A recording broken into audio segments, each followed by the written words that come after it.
New York City's LaGuardia Airport, March 22nd, 1992. A commuter plane with 51 people on board tries to lift off the runway.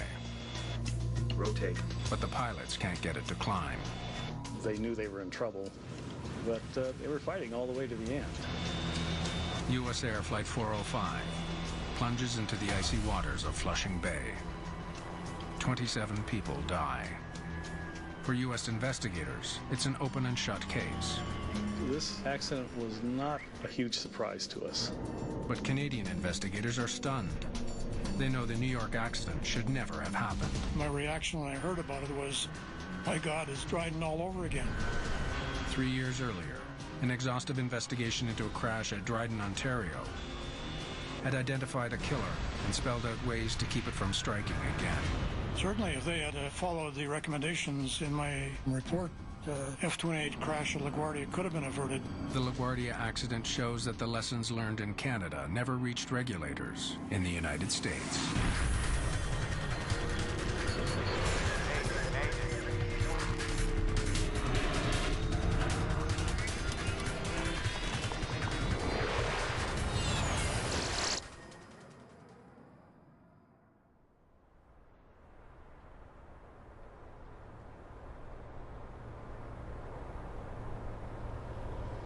March 10th, 1989.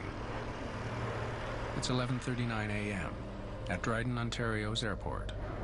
Light snow falls as Air Ontario Flight 1363 stops in the remote northern community on its way from Thunder Bay to Winnipeg. The passengers stay on board while the plane is refueled.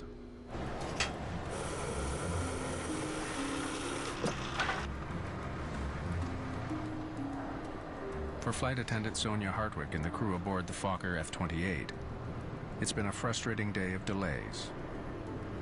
Big, fluffy, white snowflakes at this time were falling gently to the ground, and it was very, very gray. And I thought, I guess this means we're going to be delayed again. I can't see us making it to Winnipeg on time. Kenora Dryden, it's Ontario 363. Ontario 363, Kenora. We've got quite a problem. As First Officer Keith Mills checks on weather conditions, Captain George Morwood returns from making a phone call inside the airport. It's getting worse. What's the latest? And it won't clear till late afternoon. Check that. Quite heavy snow. Looks like it's going to be a bad one. It's still within our takeoff limits. Well, that's good. We got a lot of people who want to make their connectors. Let's hope it holds. Temperatures hover around freezing. Visibility is decreasing. If the flight doesn't leave soon, it could be grounded indefinitely. Dryden is a very small city. It's a very remote part of Ontario. With a population of about 6,500, the isolated community lies halfway between Thunder Bay and Winnipeg. Harsh Canadian winters with bitter cold reaching minus 35 degrees Celsius are the norm here. It's not the place to be stranded in the middle of a snowstorm. Okay, no smoking and seatbelts. On. Instruments. Sync.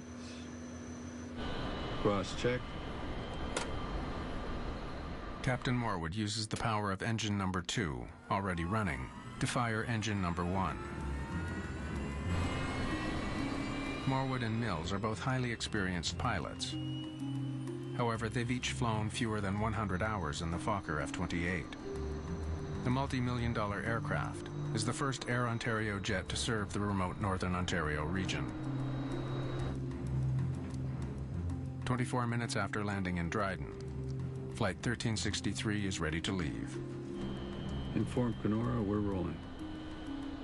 We're fired up, taxiing for departure, requesting airways to Winnipeg. Hang on a sec, guys. Is there a chance that plane can hold? We're having some bad weather up here. An approaching aircraft's urgent request to land Unbelievable. gives Captain Morwood little choice. He delays takeoff. Okay, 363 is holding short of the active. We are going to be a few moments until a small plane lands safely. We're sorry, folks. This just isn't our day. In the 2 years that I had flown with Air Ontario, I'd never come across anything like this before. The Cessna 150 lands safely. clearing the runway for Flight 1363's departure. Tell them we're going immediately. Kenora, Ontario, we're taxiing out at this time, 363 Dryden. Finally, an hour behind schedule, the plane taxis to runway 29. As we're going down the runway to position for takeoff, a blanket of snow was falling and I couldn't see the tree line anymore. It was like looking through a sheer. Folks, we're sorry for the delay. Flight attendants, please be seated for takeoff. At 12:09 p.m., Flight 1363 is ready for takeoff. Advise Kenora, we're ready to proceed. And Kenora, Dryden, Ontario, 363 is about to roll 29 at Dryden. Ontario 363, Kenora, roger. Captain Morwood performs a brief engine run-up, heating the engines to rid them of any accumulated snow and ice. Then he begins the roll down the runway. When we're taking off, I'm usually very quiet and focused, meticulously going through a checklist in my own mind. What would I do in the case of an emergency? E1, The F-28 reaches its takeoff speed, rotate. 80 knots.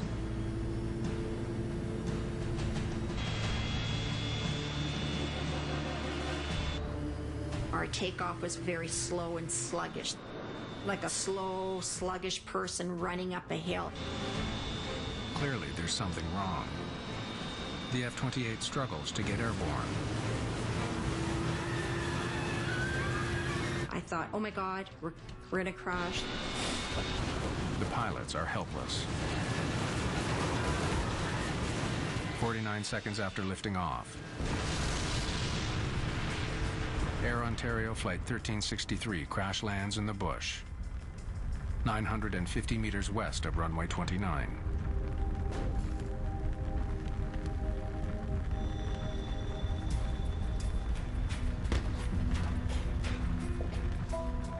There's carnage of the aircraft all over the place. I didn't know where I was. And at that point I thought, oh my gosh, I'm alive. I'm still alive, that this is all happening so quickly. There's fire all around, there's explosions. I'm thinking, oh my God, we're full of fuel. Guys, come this way. And I started yelling, come this way, for people to follow my voice. Come this way. Come on, you're gonna come Passengers this way. scramble for safety before the fire spreads. 45 people survived the accident, but 24 people do not, including the only two people who could explain what happened, Captain Morwood and First Officer Mills.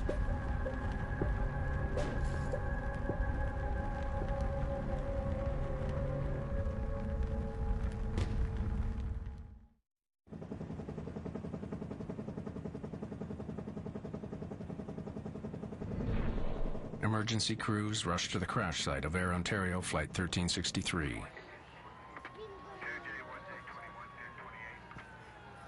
The injured are taken to hospital in Dryden. I was very concerned because I kept looking at the wing all the time. I thought it was a lot of snow. Well, I didn't notice anything wrong going down the runway. Like I said, it was just when we started hitting the trees, I knew there was something wrong.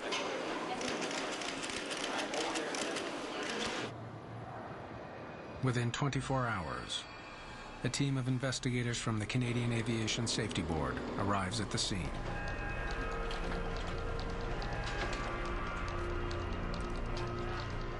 You're going there, hopefully with the idea that you can find out what happened, why it happened, and how do you prevent it from happening in the future. We walked the entire path of the airplane to the threshold of the runway, and then we walked the flight path of the airplane right to the crash site. That was the first thing that I did.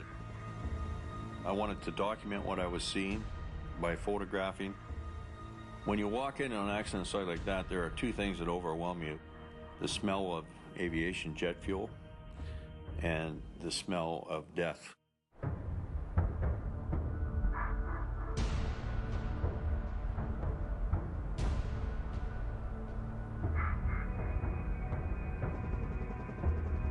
The trees just past the end of runway 29 give investigator David Rower and his team vital clues about the F-28's failed flight. What happened was the airplane went off the end of the runway in what we would call ground effect and just stayed at that height, simply clipping the tops of the trees. Look at how these treetops have been clipped off. It didn't ever fly. You've got 24 people that died. You've got 2 pilots that died and a flight attendant that died. And they died, for the most part, trying to do their job. So you really want to do them justice, but you also have to be fair. And if there were mistakes made, mistakes have to be fixed. From the rear of the fuselage, investigators recover the F-28's 2 black boxes, the flight data recorder and the cockpit voice recorder.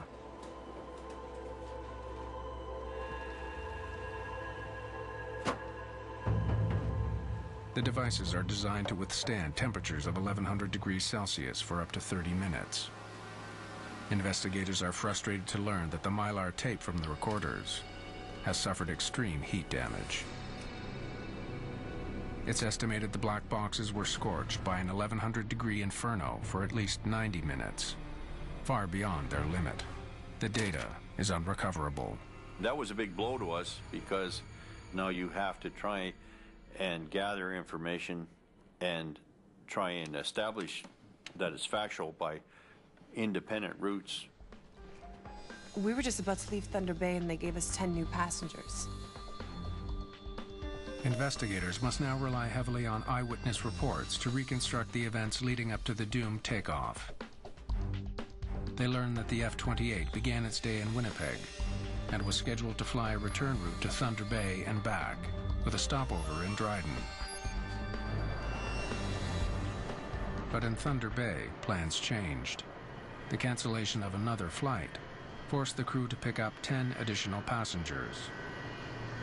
And when they did their calculations, they realized that we were overloaded and something had to come off. All right, let's offload some fuel then.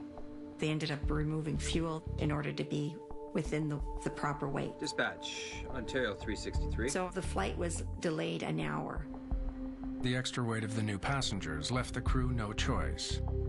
They had to unload fuel to lighten their load.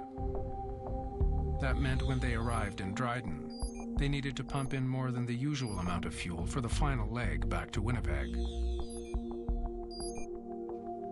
Rower wonders if the change in plans somehow led to a miscalculation of the weight and balance. Was the F-28 too heavy for takeoff?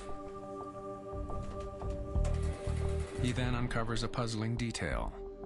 The plane's weight and balance form for the takeoff from Dryden was never collected as required. It burned in the fire. Rower was forced to use Air Ontario's standard averages to calculate passenger and baggage weights. The data, combined with the airport's fuel records, allows him to estimate the plane's gross takeoff weight. We knew how many people we had on board. We knew how many bags we had on the airplane. And we knew what our fuel load was. He estimates the F-28 weighed between 62,000 and 64,000 pounds. And the airplane's max takeoff weight was 65,000 pounds. And so we came to the conclusion that the airplane was not overweight.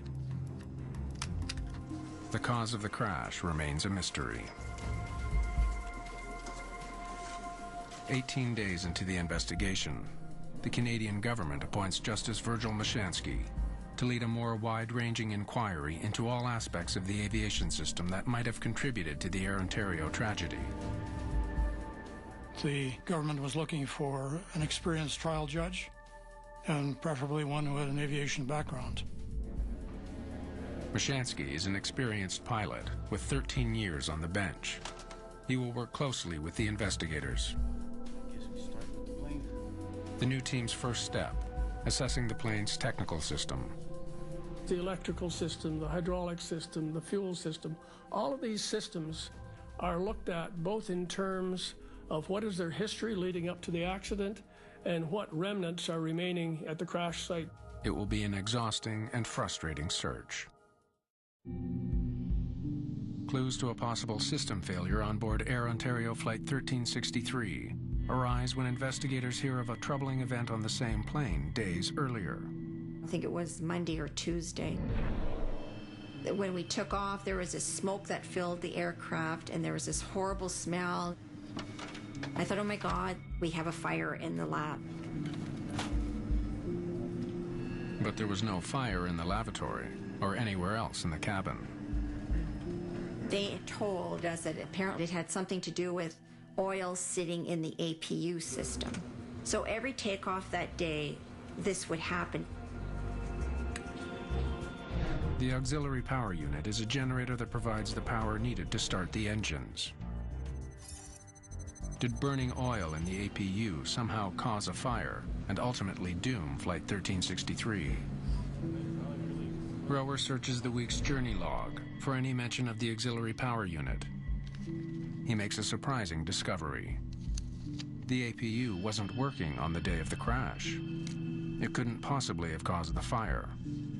But the inoperative power unit may still have played a role in the tragedy. Investigators learn that it forced the crew to make a risky decision in Dryden. Put these people onto their connectors. Let's hope it holds. Normally, the captain would rely on the APU to restart his engines after shutting them both down for refueling. But if he couldn't use his APU, he couldn't shut his engines down. That meant Flight 1363 had to be refueled, with one engine still running. Captain Morwood is in a situation where he's got a hot refuel with passengers on board the aircraft. He's got to keep an engine running to refuel the airplane. Hot refueling isn't against regulations, but the risk of a fuel spill makes it potentially dangerous. Hot refueling is not a normal practice. Could the hot refueling have caused some kind of damage to the engine? The Dryden Airport manager, a former military pilot, suspects there was trouble with the plane's engines. He tells Rower he saw the takeoff from his office and heard a sharp, explosive noise just as it disappeared from view. To him, it signified a flameout or engine failure.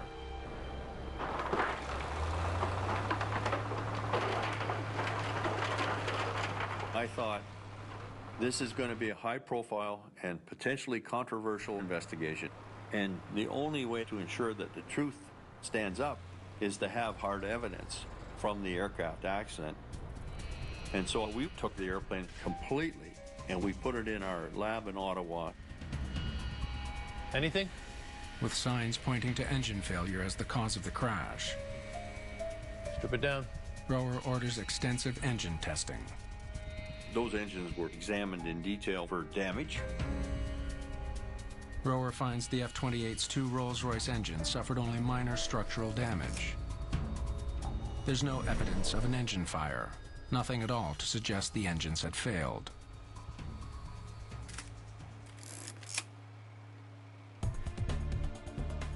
With little physical evidence to explain the failed takeoff, investigators are back to square one. To solve the mystery, they comb through survivor and eyewitness statements. A common thread emerges. They said in their witness statements there was snow and ice on the wings when the airplane attempted to take off.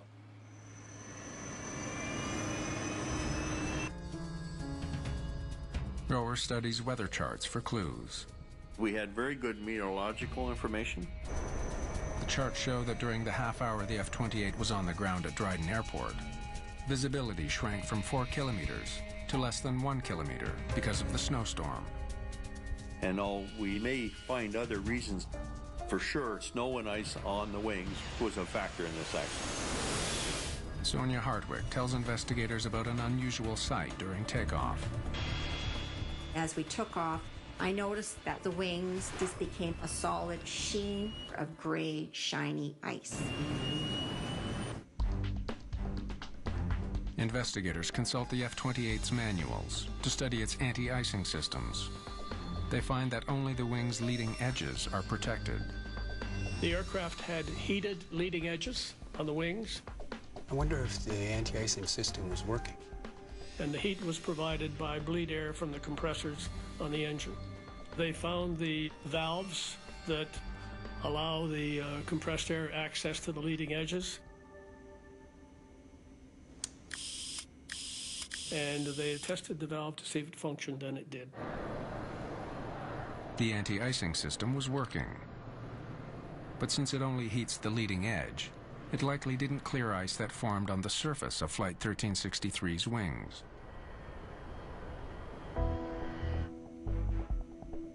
Investigators suspect that snow and ice buildup, what experts call wing contamination, may have played a major role in the crash.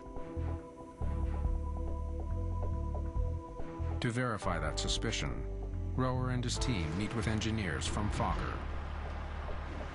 Thanks for coming. Curious to see what you have. Jack Van Hengst, who was the chief engineer, had extensive aerodynamic studies and data on the effects of contamination on an F-28 airplane. Fokker engineers have run simulations of the crash. They were able to get some very good data in terms of the performance of the airplane, simulating the type of loads, temperatures, etc., that the Dryden aircraft would have been exposed to. Investigators make a crucial discovery about the design of the F-28. Because of the angle of the wings, a very small amount of ice makes the plane susceptible to stalling. They concluded that even the most minute bit of contamination on the wing would disrupt the airflow and cause a loss of lift. Well, that answers a lot of questions. The simulations support what witnesses saw. It just barely got airborne, dropping wings, losing lift, and then hitting trees, decelerating to the point where it broke up. Investigators are now certain that contaminated wings caused the crash. But what's still unclear is why the plane was not de-iced before takeoff. Almost all airports in cold climates, including Dryden, are equipped with the technology to remove ice from a plane. But Captain Morwood never requested de-icing. Looking at accumulation. It's getting worse. What's the latest? And it won't clear till late afternoon. Investigators need to figure out why. They want to understand what made him risk his own life. Let's hope it holds. And the lives of the 68 other people on board Flight 1363. Investigators looking into the crash at Dryden dig through Captain George Morwood's records. They interview crew members, searching for clues to his behavior. Captain Morwood was a very, very professional, very old-school pilot. He had his view on how things should be done properly and what his definition of proper and professional would be. He also was very concerned about his passengers. He enjoyed making sure that they got on their flights on time and got to their destinations on time. You know, Air Ontario was a growing company. It was their first foray into the jet operations. I'm sure that there were many things that Captain Morwood would have thought in his own mind, this is not how he would do it. And I'm sure at times he probably let the superiors know that. Morwood's history shows he's delayed and canceled flights in the past because of icing concerns. Rower is stumped. Why didn't he request de-icing in Dryden? Another pilot who was at Dryden Airport that day provides part of the answer. He heard Morwood on the phone to Air Ontario. That is what I have been trying to tell you. He was very frustrated, and he was really concerned about his passengers. Morwood complained to the off-duty pilot about the company. These guys. You want to guess my weight before I left Thunder Bay? 66 and change. I had to offload fuel. Now that... Right. So now what am I supposed to do? No. You figure it out. When he left the terminal, he was observed by witnesses to appear to be very upset and very angry. Investigators wonder what set Morwood off. They try to piece together the pilot's day on March the 10th. This was the 5th day of a very long week for Captain Morwood. And he was the next day leaving with his family on a ski vacation. Before his first flight of the day, he learned the plane's APU still wasn't working. And then, once in Thunder Bay, more bad news. After refueling, the dispatcher forces Morwood to take on 10 extra passengers. Now he must offload fuel and lose more time. There goes the schedule. Let's, offload some fuel then. This meant Morwood would leave Thunder Bay later than scheduled. Dispatch, Ontario 363. And Captain Morwood is the type of captain who didn't want to be late. Now en route to Dryden, and an hour behind schedule, the weather forecast the crew was given of light rain and fog is no longer accurate. And Captain Morwood didn't get the forecast of freezing rain coming into Dryden, which he should have had. As Flight 1363 lands in Dryden, the weather was getting worse by the minute. The plane sat there for half an hour while snow built up on the wings. I gotta talk to somebody about this. Investigators may never know how concerned Morwood was about the weather. But there is evidence that it was on his mind. When Rower questions the fueling agent, he learns that Morwood did ask about de-icing moments before takeoff. Is there de-icing available? The fueling agent says he pointed out the de-icing ground crew to Morwood. The agent then offers a compelling reason that could explain why the captain didn't de-ice. Air Ontario had a policy prohibiting him from de-icing with an engine running.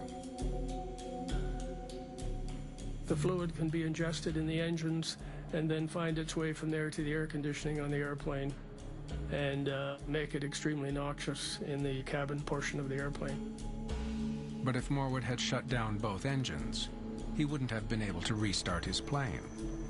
Now, the only other way to start the airplane on the ground is with a ground-based air card that can provide the compressed air. And Dryden did not have the capability to start the airplane. The equipment would have had to be flown in from Winnipeg. It would have been a costly decision. If he shut it down, he would ground the aircraft there effectively, requiring the billeting of passengers and hotels and added expense to the airline for which he would be answerable. Right. So now what? So he was under a great deal of pressure. No. You figure it out. And I believe that the conversation on the phone would have been about that scenario and his displeasure with it. But he didn't have any other chance. It's getting worse. What's the latest? Quite heavy snow. Looks like it's going to be a bad one. It's still within our takeoff limits. Well, that's good. We got a lot of people who want to make their connectors. Let's hope it holds. Though the amount of snow on the wings was still within limits, it's what lay under the snow that doomed the flight. The fuel on a plane's wing can get as cold as minus 40 degrees Celsius. The frigid fuel cools the metal surface of the wing. When snow hits this supercooled surface, it freezes instantly into a barely visible layer of ice.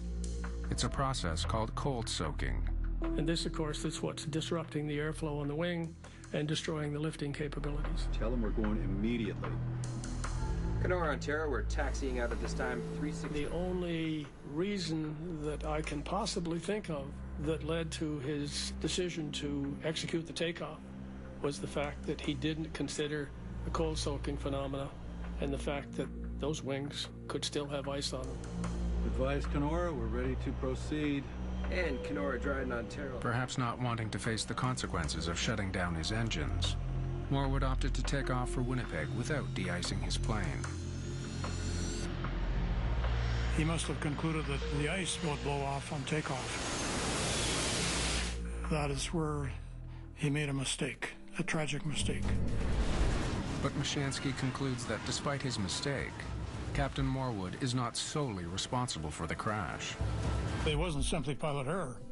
There were myriad of factors which were the cause of the accident.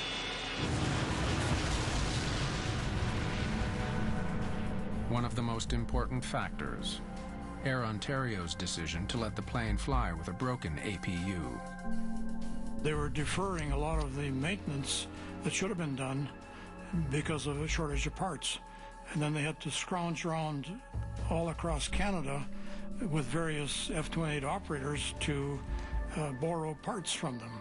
And this was a very bad move on the part of Air Ontario management. The investigation determines that by cutting corners and focusing too much on the bottom line, the airline was putting all their passengers and employees at risk. Because the F-28s were new to Air Ontario, there was this urgency to get one crew off and get the next crew on flying. This urgency to have them in the air producing money. I came to the conclusion after a lot of thought about this accident that there were a lot of other hands on those throttles, pushing those throttles forward. There were a lot of people that were involved in the sequence of events that led to this tragic outcome. This was a preventable accident, but everything conspired against the pilots. I gotta talk to somebody about this. Because Air Ontario management did not have a safety culture. And you have to have a safety culture from the top management down.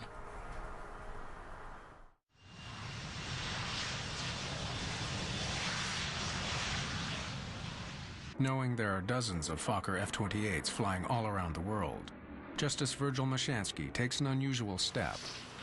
He releases a report well before his inquiry concludes. Good afternoon. It warns of the plane's vulnerability to ice buildup and stresses the need for frequent de-icing in winter conditions. Even a small amount of icing would be disastrous on an F-28.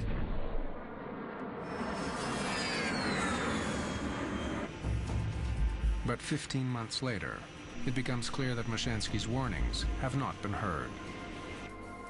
U.S. Air Flight 405 is preparing to fly from New York to Cleveland on March 22, 1992. The plane is a Fokker F-28, and it's snowing. It's 1 degree below freezing. At 9 p.m., the jet is being de-iced for a second time since its arrival from Florida. In the past hour, 2.5 centimeters of snow has fallen and shows no signs of stopping. U.S. Air 405, clear to taxi, runway 13. The crew prepares for takeoff. Flight 405 is an hour and 45 minutes behind schedule when Captain Wallace Major starts taxiing to runway 13. Then, unexpectedly, U.S. Air 405, turn left and hold short of Echo. Left on the inner to hold short of Echo. At 9:07, the flight is forced to wait on the taxiway near runway 13. Another 23 minutes pass. First Officer John Rashuba turns on a light that illuminates his wings. He checks the right wing for ice. He sees none. Looks pretty good to me as far as I can see. U.S. Air 405, runway 13, clear for takeoff. Even though it's now been 35 minutes since their last de-icing, the crew does not request another. Takeoff thrusts set. Temps okay. Everything proceeds as it should. Until... V1. Rotate. Just after the F-28 begins its rotation. The aircraft had enough flying speed to lift off, barely lift off. The wings just could not support the airplane. They knew they were in trouble. 13 seconds after lifting off, Flight 405 crashes on the shore of Flushing Bay.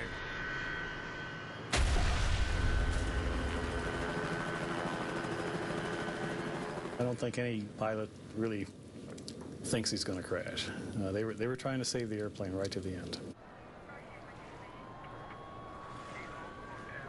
27 of the 51 people on board are killed. Another Fokker F-28 has crashed with tragic consequences. My reaction when I heard about it was, my God, it's Dryden all over again. Within days, investigator in charge Robert Benson suspects that ice on the wings was the major cause. It would be very, very difficult for either of the pilots to really detect ice on the wings, looking backwards over their shoulders through the side windows of the airplane. Looks pretty good to me as far as I can see. So the captain was faced with quite a problem. If he wanted to be de-iced a third time, he would have had to get out on the lines, taxi all the way back into the parking area, and meet up with a de-icing truck again. Takeoff thrusts. That would have put him very, very late, and it may have even caused the cancellation of the flight. After all of this work, after all of the efforts, to see it happen again was extremely frustrating.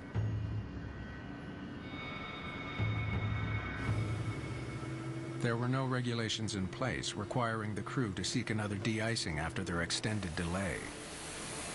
But Justice Mashansky had called attention to the dangers of long wait times when he issued his interim report. If they had followed the recommendations in my second interim report, this accident certainly could have been averted.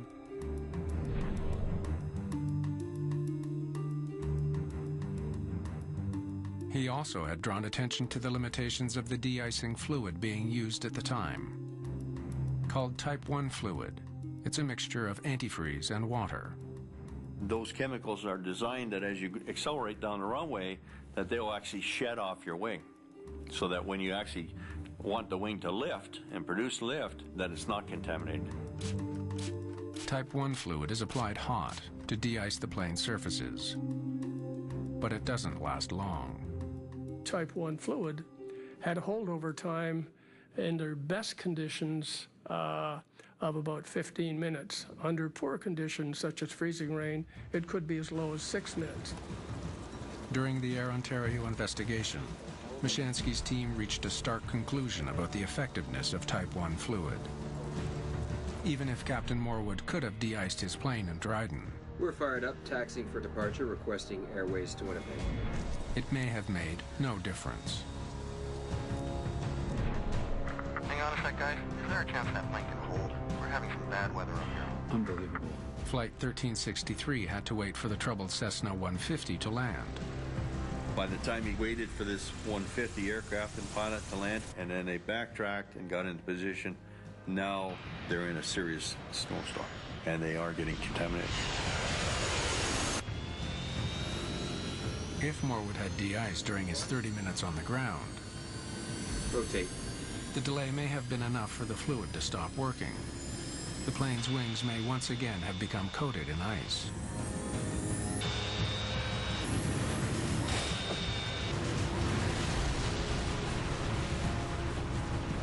It came out in the examination of Air Ontario pilots that there was a dire need for training in terms of how the de-icing, anti-icing systems worked and how long your aircraft was protected. As soon as our accident occurred up in New York, we of course understood that it was a similar aircraft, in fact a nearly identical aircraft to the Dryden accident airplane. The circumstances were similar in both accidents, and the Dryden report was a tour de force, which helped us focus our investigation quite a bit. Justice Mashansky had released his interim report more than a year before the crash of Flight 405. His recommendations could have prevented it. Mashansky would soon discover that a breakdown in communication had cost the lives of 27 people in New York.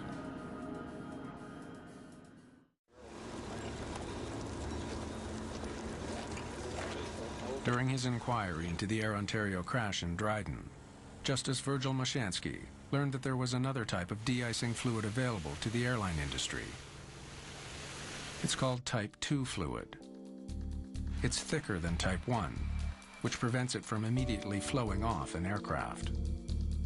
A Type 2 fluid is a much more gooey substance. I've heard it referred to as almost mucus-like. With holdover times of up to 45 minutes, it prevents ice from forming, then blows off the plane's surfaces at takeoff. 15 months before the U.S. air crash, Mashansky recommended greater use of the thicker Type 2 fluid. Mashansky's investigators also studied de-icing practices at Toronto's Pearson Airport. We got a hold of a film crew, and we waited and watched the weather very carefully until we found a forecast of freezing rain. And we tracked one aircraft which was heading for the Caribbean. The investigators discovered an alarming gap in the time between de-icing and takeoff. And from the time the aircraft was de-iced on the gate until the time the aircraft took off was somewhere in the order of 41 minutes. So there was no doubt that aircraft were departing Pearson Airport with a partially or largely contaminated wing surface. We then went to Chicago O'Hare. This was the first airport to actually put in place runway end de-icing pads. And it was very useful in terms of explaining to us how these had evolved, what type of de-icing equipment they were using on them, how they worked. At the time of the U.S. air crash, LaGuardia did not offer de-icing at the runway, only at the gate. Again, 15 months before the crash, Justice Mashansky recommended the placement of de-icing facilities at runways instead of terminal gates. Mashansky also recommended that pilots not only inspect their wings from the cockpit, Looks pretty good to me as far as I can see. but also from the cabin. U.S. Air 405, runway 13, cleared for takeoff. Mashansky claims that his report could have prevented the crash at LaGuardia. But the Federal Aviation Administration claims it never received his report in 1990, and therefore couldn't pass the information along to airlines and pilots. But Justice Mashansky doesn't accept that. My second interim report went out in December of 1990. It's about a year and a half before the LaGuardia crash occurred. So I think probably sat on somebody's desk. The crash of Flight 1363 resulted in dozens of recommendations that could save lives. The crash of Flight 405 ensured those recommendations would be widely implemented. Well, there was a lot that came out of Dryden. I mean, the commission came out with 192 recommendations. It changed the whole nature of how we approach contamination. We now have runway end de-icing pads, so they can get a final de-icing before they take off. This was something directly the result of the Dryden Commission inquiry. Today, most airlines use a new type of de-icing fluid. Type 4 de-icing fluid lasts longer. It will stick to a wing for up to 2 hours. As well, air traffic controllers must now be able to tell flight crews how long they will be delayed at the runway after being de-iced. Dryden is really the first accident that explored not only what happens in the pointed end of an airplane, but what happens within a corporate culture. It put CEOs on notice that they can't hide in the woodwork when an accident occurs. Dutch manufacturer Fokker went bankrupt in 1996. Despite this, in 2009, there were still 55 Fokker F-28 jets in operation worldwide, mostly in warmer climates.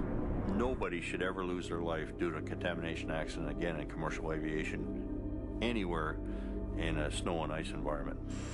We've learned all the lessons.